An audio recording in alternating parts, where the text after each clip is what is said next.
Types of graph. सबसे पहला आता है हमारा नल ग्राफ।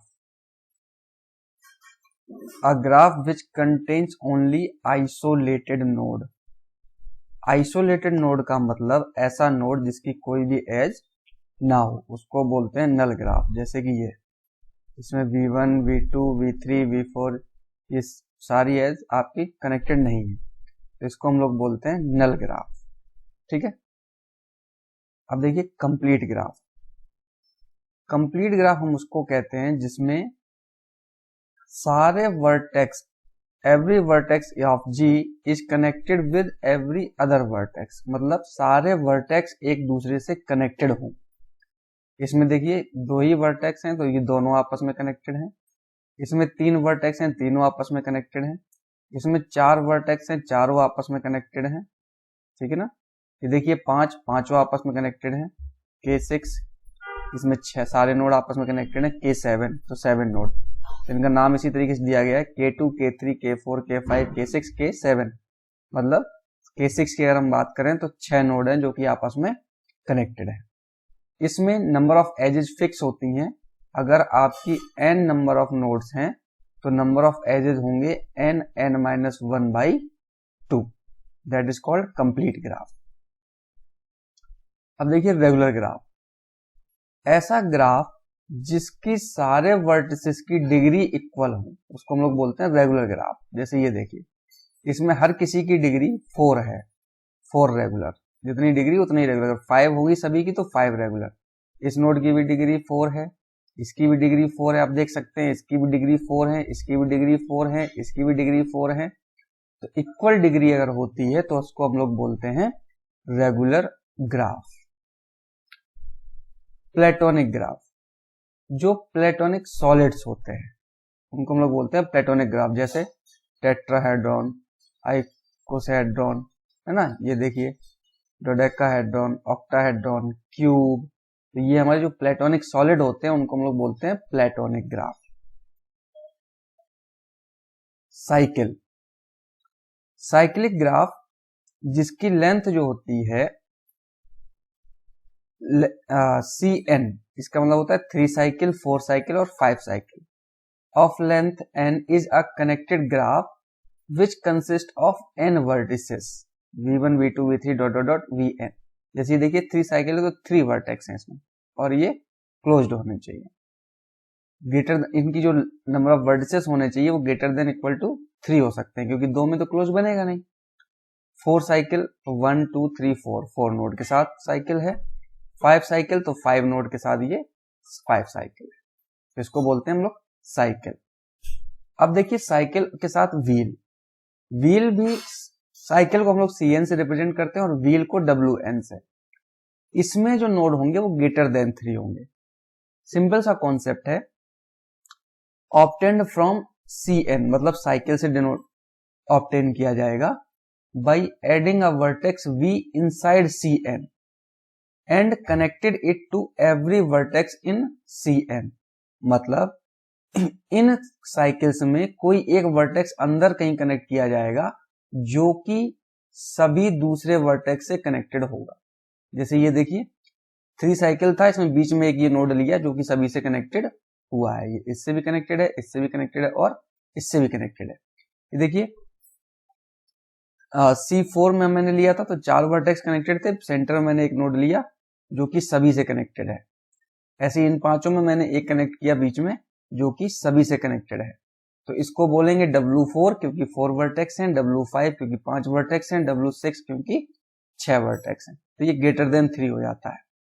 सीधा मतलब साइकिल में कोई एक ऐसा नोड हम रिप्रेजेंट करेंगे इनसाइड दिस जो कि सभी नोड से कनेक्टेड हो, तो इसको बोल देते हैं क्या, wheel. N cube, N cube को QN से रिप्रेजेंट करते हैं। That has vertices represented the 2 to the power n bit string of length n। जैसे ये देखिए n क्यूब, ये 2 पाथ है तो ठीक। इधर देखिए 2 to the power n के फॉर्म में, मतलब ये 2 हैं तो 2 to the power 1 हो गई, 2 to the power 2 में ये देखिए 4 के लिए, ठीक है ना, ये 8 के लिए, ठीक है ना। तो ये n क्यूब, ये 16 के लिए, ठीक। इसमें टोटल 16 नोड है, 1 2 3 4 5 6 7 8 और अंदर भी 8 है ना। तो हम ये कह सकते हैं कि ये जो हमारा क्यूब है Q2 है, ये Q4 है ना, और ये Q8 है, ये Q16 है। तो n क्यूब ऐसा होना चाहिए जो Qn से रिप्रेजेंट करेंगे, जिनमें क्या होना चाहिए, वर्टिसेस जो होना चाहिए 2 टू द पावर n के फॉर्म में होना चाहिए, ठीक। अब देखिए बाइपर्टाइट ग्राफ। ग्राफ बाइपर्टाइट उसको बोलेंगे अगर हम वर्टेक्स सेट V को दो पार्ट में ब्रेक करें, to subset V1 and V2, कैसा, such that every edge in E connects to every vertex set in V1 and a vertex set in V2. Then V1, V2 are called bipartition of graph G. देखिए कैसे, example मैंने दिया है, ये x1 एक node ये है, एक नोड ये है, एक ये है, ये इनको ऐसे पार्टीशन ऑफ ब्रेक करना है कि एक वर्टेक्स सेट बन जाए V1 और दूसरा वर्टेक्स सेट बन जाए V2, जो कि एक दूसरे को, एक इनके एज का एक पॉइंट V1 में आए और एक V2 में आए। देखिए कैसे करेंगे, मैंने एक नोड लिया यहाँ पे x1, दूसरा नोड लिया x2, कन्वर्ट कर रहा हूं मैं, x1 ले लिया, x2 ले लिया, x3 ले लीजिए, एक ले लिया मैंने x4, ठीक। y1 ले लीजिए एक तरफ, यहां लिया मैंने y1, यहां ले लिया y2, यहां ले लिया y3 और यहां पे ले लिया y1 y2 y3, तीन ही है। अब देखिए कनेक्शन, देखिए x1 y1 एजेस, देखिए x1 y1 और x1 y2, x1 y1 और x1 y2, इस एज का एक पॉइंट देखिए x के सेट में जा रहा है और दूसरा y के सेट में जा रहा है। दूसरी एज देखिए x2 से कैसे, कहां से कनेक्टेड है, x2 वाली y3 और y2, x2 वाली y3 और y2 और y1 से भी कनेक्टेड है, तो y1 से हमने ऑलरेडी कनेक्ट कर दी है। अब x3 वाली देखिए, y2 और y3, तो x3 वाली y2 और y3, ठीक। x4 देखिए, x4 का कहां पे जाएगा, y3 से कनेक्शन है, x4 का y3 से कनेक्शन है। 1 2 3 4 5 6 7 8 एजेस हैं, 1 2 3 4 5 6 7, एक एज कोई रह गई है, कौन सी रह गई है, एक लगाया था मैंने, y3 x4, ये भी हो गई है। तो 1 2 3 4 5 6 7, 1 2 3 4 5 6 7 8, एक एज कोई छूट रही है, x1 y2 हो गया, ठीक है। x2 से देखिए तो y1 y2, हाँ ये जो x2 से y1 वाली रह गई, ठीक, सारी एजेस कनेक्ट होंगी। अब देखिए अगर मैं इस ग्राफ को इस तरीके से दो पार्टीशन में डिवाइड करता हूं बीच से, तो देखिए दो सेट बन गए ना हमारे वर्टेक्स के, एक सेट बन गया x1 x2 x3 x4 और दूसरा सेट हमारा बना y1 y2 y3, दो सेट बन गए, सबसेट बन गए। तो क्या कह रहा है कि जो एजेस हैं उन एजेस का एक पॉइंट वर्टेक्स v1 में होना चाहिए और एक v2 में होना चाहिए, है ना। तो देखिए जितनी भी एजेस हैं इन सभी एजेस का एक सिरा, एक पॉइंट तो x1 वाले से x2 x3 x4 से कनेक्टेड है और एक y1 y2 y3 वाले से कनेक्टेड है। तो इसको बोलेंगे हम लोग बाइपर्टाइट ग्राफ। एक दूसरा एग्जांपल और देख लीजिए, ये देखिए इसको हमने रिप्रेजेंट करना होगा एग्जाम में, ये x1 x2 हो सकता है ABCD चलिए बने हुए हों ABCD, तो आपको अपने हिसाब से देखना पड़ेगा।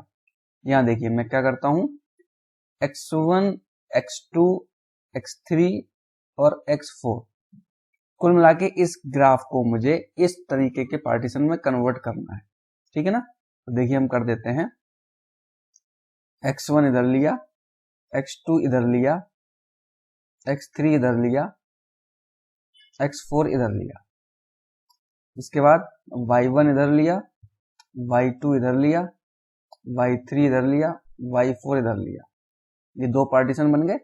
अब कोई भी एज ऐसी नहीं होनी चाहिए कि इधर ही कनेक्ट हो जाए, सारी एज इधर से इधर कनेक्ट होनी चाहिए, तो बाइपर्टाइट ग्राफ होगा।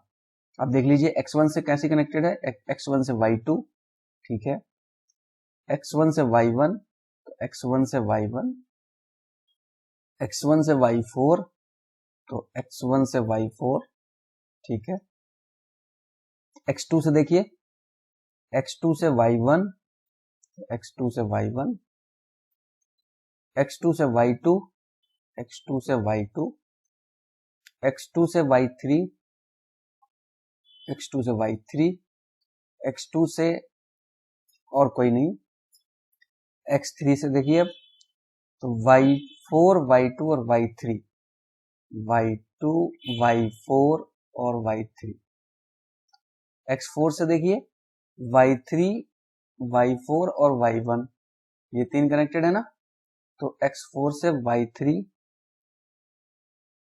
y4 एंड y1, तो y1 ये रहा, ठीक।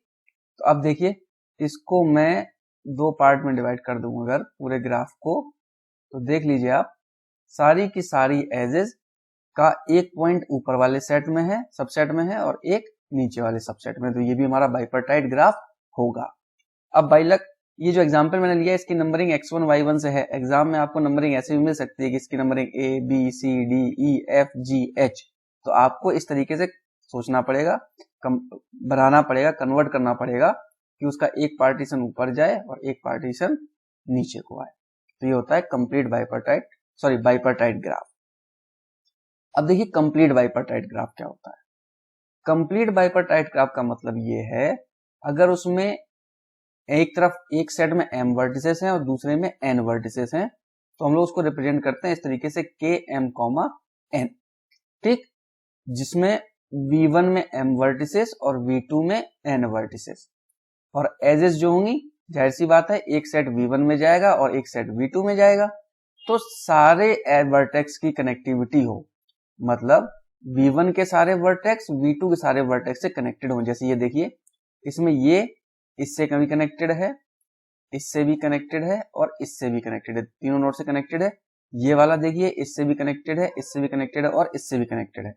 तो इसमें k2,3, इसका मतलब क्या है, दो वर्टेक्स ऊपर और तीन वर्टेक्स नीचे।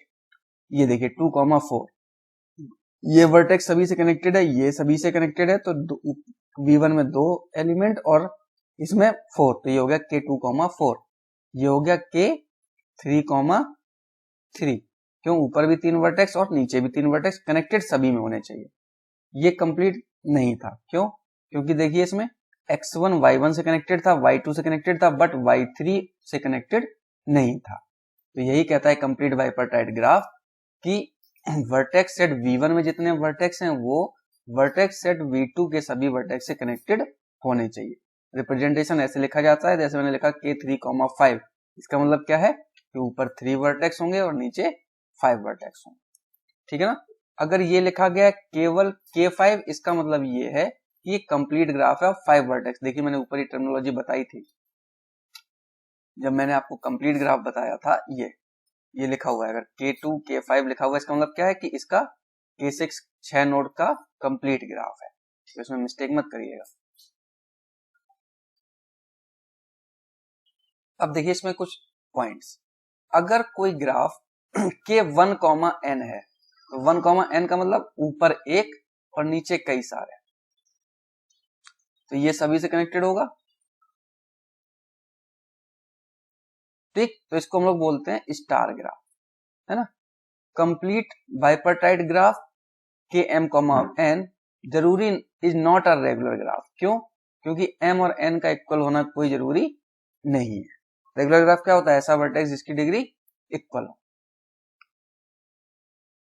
ठीक, तो 1, n जरूरी नहीं ऐसा ही बनाओ फिगर में। देखिए 1, n ऐसे भी बन सकता है, ये वर्टेक्स सेट 1 हो गया और ये नोड है v1 v2 v3 v4 v5, तो ये स्टार हो गया ना, तो ये भी बाइपर्टाइट ग्राफ है क्योंकि vertex set 1 vertex set V2 बाहर वाले हो जाएंगे, एक सेट में ये एलिमेंट और एक में 2 3 4 5 हो जाएंगे, तो ये सभी से कनेक्टेड हो जाएगा, तो इसको स्टार बोल सकते हैं, ठीक है ना। K5 और K3,3 इनको एक नाम दिया है क्वाराटोस्की ग्राफ। तो K5 और K3,3 ये मैंने आपको बता चुका हूँ ऑलरेडी, तो इनका नाम है क्वाराटोस्की ग्राफ। अगर कहीं ये लिख के आता है तो उसका मतलब होता है K5 या K3,3। अब देखिए, अब टाइप्स ऑफ ग्राफ के बाद थोड़ी सी डेफिनेशन और देखिए। वॉक, पाथ, ट्रेल, सर्किट और साइकिल, ये टेबल अभी मैं डिस्क्रिप्शन के बाद बताऊंगा आपको इसका मतलब। देखो कोई ये एक फिगर बना हुआ है जिसमें V1 E1 E2 इस तरीके से लिखे हुए हैं। तो देखिए वॉक क्या होता है, इसमें शॉर्ट नोट पूछा जाता है। Walk means sequence of vertices and edges. जैसे आपको सपोज करिए V1 से V3 तक जाना है, तो आप कैसे लिखेंगे, V1 फिर E1 फिर V2 E2 और V3, तो वही चीज लिखिए V1 E1 V2 E2 और V3, तो ये एक वॉक, ठीक है ना। अगर V1 से V4 तक जाना है तो V1 E1 V1 E1 V2 E2 V3 E3 और V4, तो ये क्या हो गई, एक वॉक हो गई। अब देखिए पाथ के लिए, देखिए पाथ क्या होता है। पाथ में होता है वर्टेक्स और एज रिपीट नहीं होंगे, ठीक है ना। तो देखिए कैसे, अगर सपोज करिए आपको V1 से V4 तक जाना है इसी फिगर में, तो वही चीज मैंने लिखी है V1 E1 V2 E2 V3 E3 और V4, जो यहाँ था वही यहाँ पे लिखा हुआ है V1 से V4। जिसमें देखिए कोई भी vertex V1 V2 V3 V4 कोई भी as E1 E2 E3 repeated नहीं है, तो path with no repeated vertex and edges, तो उसको बोलते हैं हम लोग पाथ। अब देखिए इस फिगर में, इसमें देखिए अगर मुझे V1 से V2 तक जाना है, मतलब V1 ये रहा है ना, और V1 से V2 तक जाना है ना।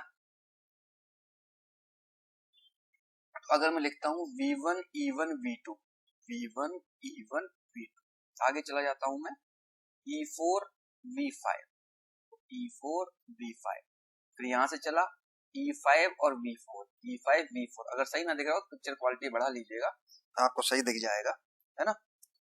इसके बाद यहां से मैं चला E3 V3 तो E3 V3, फिर चला E2 और V2 E2 V2।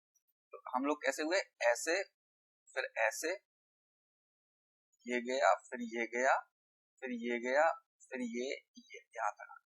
तो यहाँ देखिए वर्टेक्स ये रिपीट हो गया, V2 दो बार आ गया, तो फिर ये पाथ नहीं बोला जाएगा। पाथ मतलब कोई भी वर्टेक्स और एज रिपीट नहीं होनी चाहिए। तो ये इस डायग्राम के लिए लिखा हुआ है और ये ऊपर वाले डायग्राम के लिए था जो मैंने ये बताया। अब देखिए ट्रेल, ट्रेल का मतलब होता है walk with no repeated edges, मतलब एजेस रिपीट नहीं होनी चाहिए, no repeated edges. Vertex repeat हो सकते हैं, जैसे मुझे इसी डायग्राम में V1 से V6 तक जाना है, तो हमने क्या किया V1 E1 V2 V1 E1 V2, फिर हम लोग चले गए इधर V4 V5, कोई पहले जाला E4 V5, फिर E5 V4 तो E5 V4, फिर E3 V3 तो E3 V3 E2 V2 E2 V2, फिर E6 और V6 E6 और V6।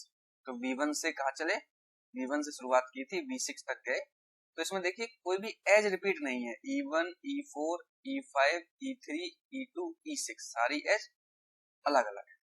बट ये देखिए यहाँ पर वर्टेक्स रिपीट है V2 और V2, इससे फर्क नहीं पड़ेगा, मतलब ट्रेल में हम लोग कोई भी एज रिपीट नहीं करेंगे, तो इसको बोलते हैं ट्रेल। अब देखिए कोई भी वॉक और ट्रेल क्लोज कब बोली जाएगी, अगर फर्स्ट वर्टेक्स और लास्ट वर्टेक्स दोनों इक्वल है। अगर फर्स्ट और लास्ट दोनों इक्वल है तो हम लोग उसको बोलते हैं ट्रेल, ठीक है ना। तो जाहिर सी बात है जब फर्स्ट और लास्ट दोनों इक्वल हो जाएंगे तो वो ट्रेल हो जाएंगे, तो वो क्लोज्ड वॉक या क्लोज्ड ट्रेल। तो जाहिर सी बात है जब वॉक मैंने क्या कहा था, सीक्वेंस ऑफ वर्टिसेस है, तो फर्स्ट और लास्ट अगर रिपीट हो जाएगा तो वो क्लोज्ड हो जाएगी। फॉर एग्जांपल देखिए मैं इसमें क्लोज्ड वॉक का एग्जांपल देता हूँ, इसमें नहीं मिल पाएगा, इस वाले में मिल जाएगा। ये हमारे पास लिखा है, सपोज करिए हमें V1 से जाके दोबारा से हमें V2 तक जाना है, ठीक है ना।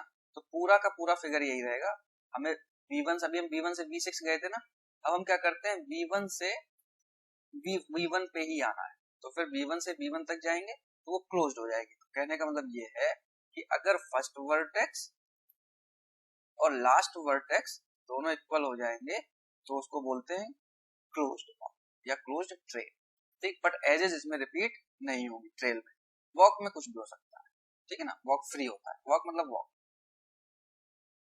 अब देखिए साइकिल, साइकिल का मतलब है क्लोज्ड ट्रेल जिसमें first vertex equal to last vertex, ठीक है ना, दैट इज रिपीटेड, ठीक है ना। अब देखिए ऊपर वाला ये एग्जांपल है जो मैंने ऊपर बताया था, इसी से बताया मैंने, मैं इसको कॉपी करके ऊपर लिख लेता हूँ, वहीं पे आपको बता देता हूँ। देखिए साइकिल में ये डायग्राम बना हुआ है और इसी डायग्राम में हमको साइकिल बनानी है, हमें V2 से V2 तक जाना था। तो देखिए V2 E4 V5, ये V5 है, V2 E4 V5, E5 V4, फिर E3 V3, E3 V3, E2 and V2। तो रिपीटेड क्या है, केवल और केवल ये चीज, तो केवल फर्स्ट और लास्ट वर्टेक्स रिपीट होगा, बाकी कुछ भी रिपीट नहीं होगा, दैट इज कॉल्ड साइकिल।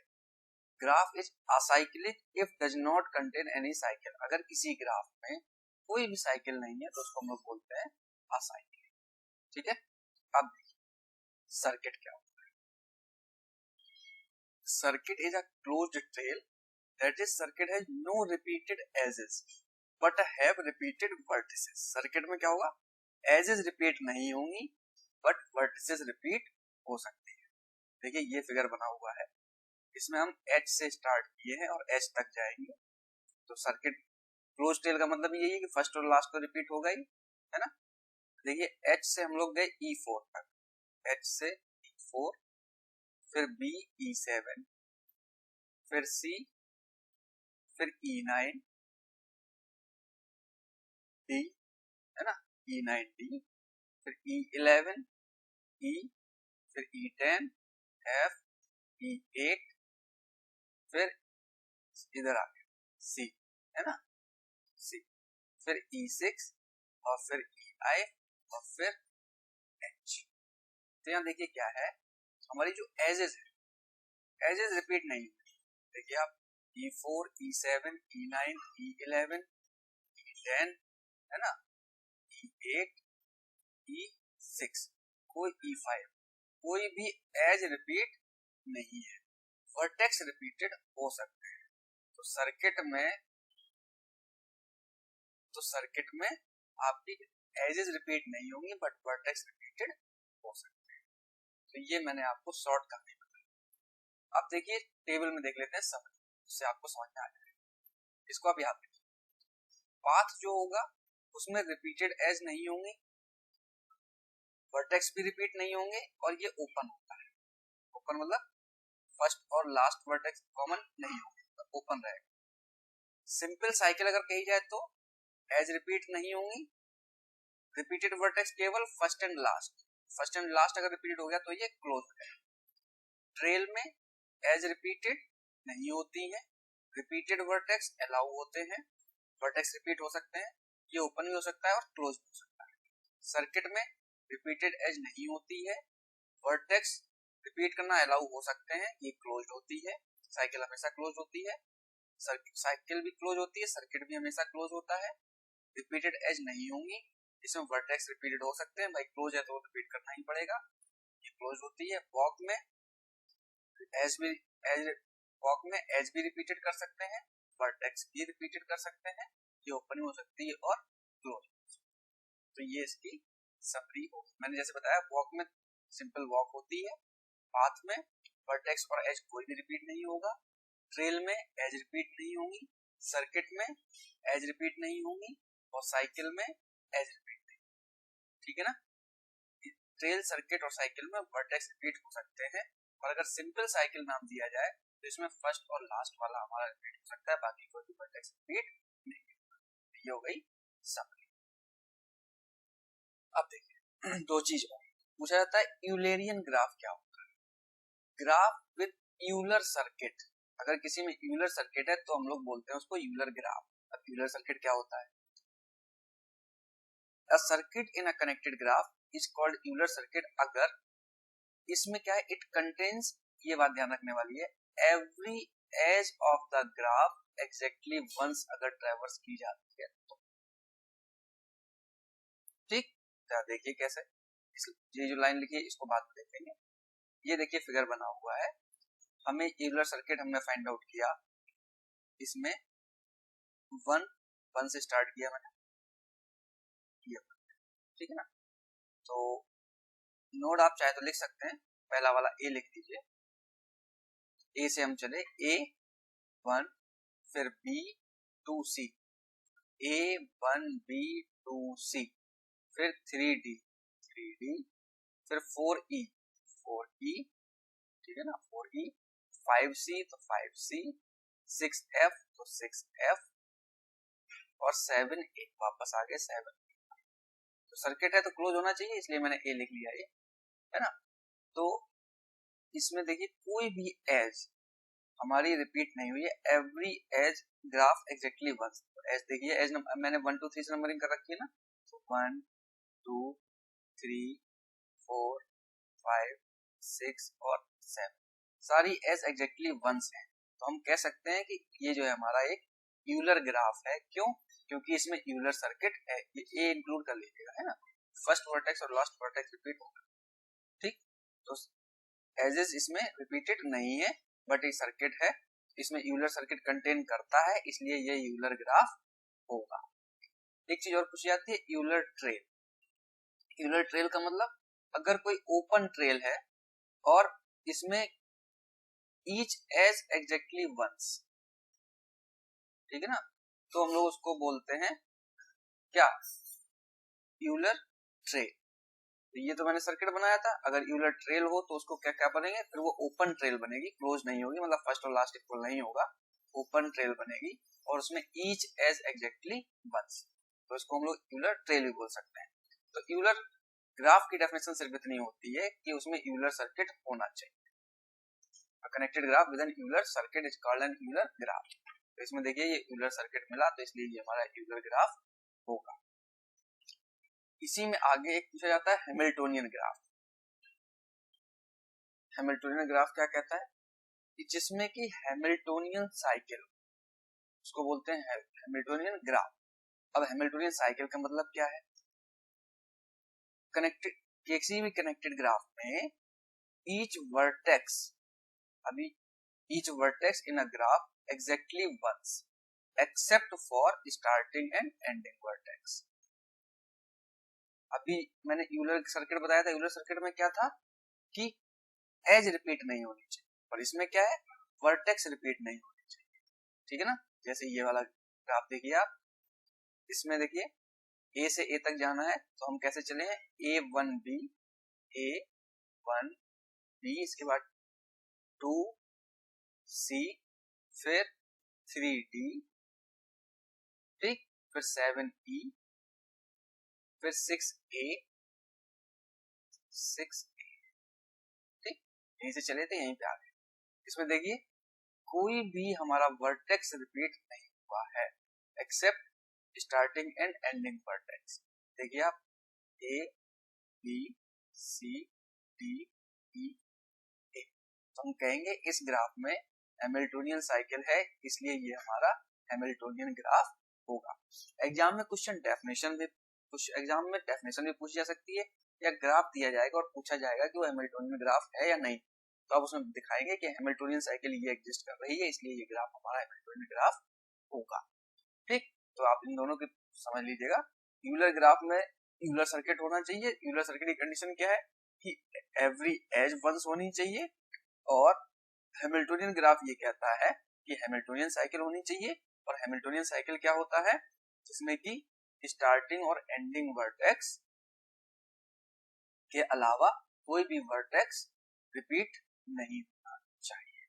तो ये आपकी जितनी भी डेफिनेशन वाला पोर्शन था वो मैंने आपका कंप्लीट करा दिया। पहली वीडियो में टाइप्स बताए थे और दूसरी वीडियो में मैंने आपको पहली वीडियो में टर्मिनोलॉजी बताई थी, दूसरी में टाइप्स बता दिए, वॉक, पाथ, ट्रेल, साइकिल, ये सब क्या होता है, हैमिल्टोनियन ग्राफ और यूलर ग्राफ, ये सारी चीज मैंने आपको बता दी। अब नेक्स्ट वीडियो में हम आपका ग्राफ से रिलेटेड क्या बच रहा है, होमोमॉर्फिक ग्राफ और आइसोमॉर्फिक ग्राफ, ये चीज बच रही है, ये आपको नेक्स्ट वीडियो।